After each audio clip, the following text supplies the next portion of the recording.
Je vais vous présenter Jean-Thomas Le Sueur, donc, qui est délégué général de l'Institut Thomas More, un think tank qui est présent à Paris et à Bruxelles. Vous vous définissez comme un espace de réflexion et de proposition libéral-conservateur, conservateur-libéral, enfin voilà, nous ça nous va bien. Et vous venez de publier une étude sur la décentralisation et la gouvernance locale. Donc, question qui a été posée en préambule, faut-il un acte 3 de la décentralisation et à quoi ressemblerait-il ? Je vous remercie, bonsoir à tous. Cette petite étude, effectivement, qu'on a publiée récemment, qui s'appelle « La démocratie en circuit court », part d'un constat assez simple, mais qui me paraît fort, qui est qu'aujourd'hui, le dernier espace de confiance politique dans notre pays est local. Le dernier espace de la démocratie, de la poignée de main, du regard d'homme à homme, de l'engueulade de l'élu au coin de la rue, c'est le local.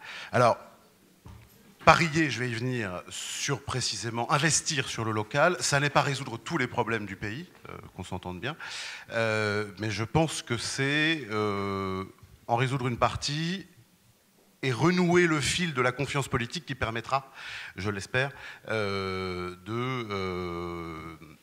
mettre fin, ou en tout cas d'apaiser la crise et les attentes populaires. Alors comment...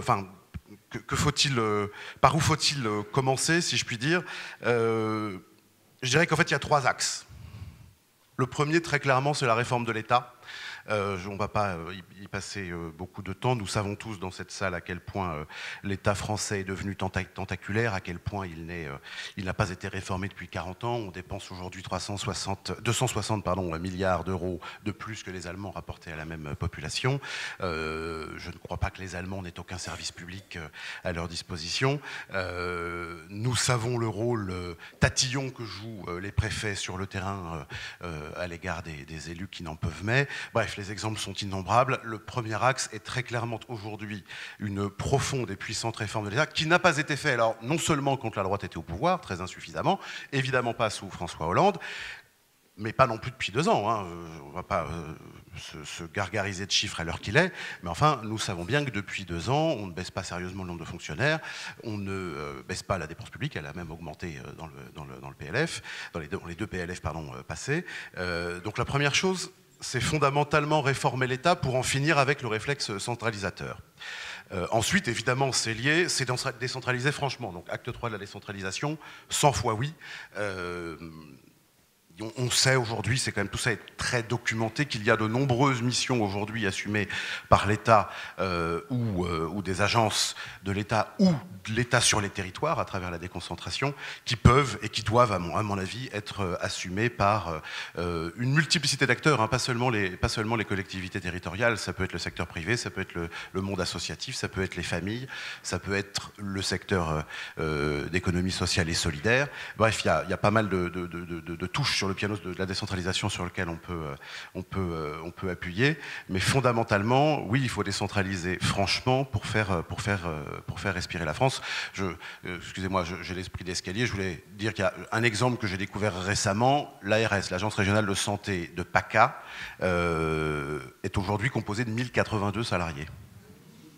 Je doute qu'on ait supprimé 1082 postes avenue de Ségur au ministère de la Santé. Voilà. Donc là, on a fait, nous, il y a quelques années, pas mal d'études sur la dépense publique et des comparaisons franco-allemandes. On avait identifié près de 30 milliards d'augmentation de dépenses supplémentaires rien que dans l'éducation. Une large partie, alors une partie s'expliquait notamment par le grand nombre d'établissements.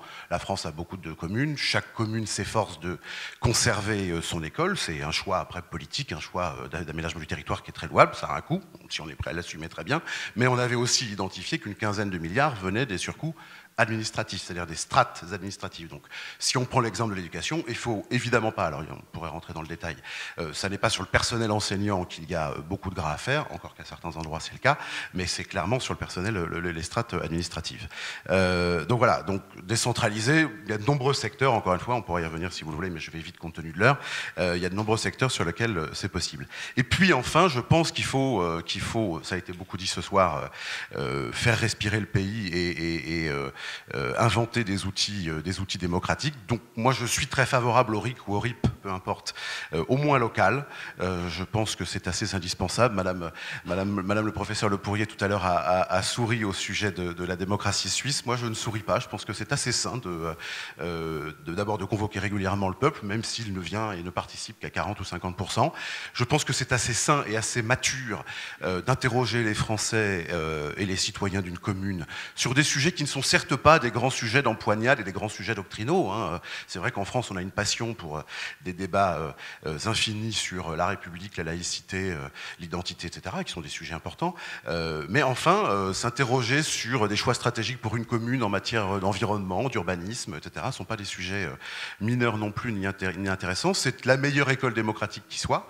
Et je pense donc encore une fois, pour renouer le lien, c'est un bon point de départ. Donc après, on pourrait inventer, enfin, il y a sans doute d'autres outils référendaires, y compris au niveau national, mais je pense qu'à tout le moins, le référendum d'initiative citoyenne ou populaire, personnellement je préfère populaire, mais peu importe, local, serait à introduire d'urgence. Voilà, je m'arrête là, encore une fois, compte tenu de l'heure, mais on pourrait y revenir évidemment.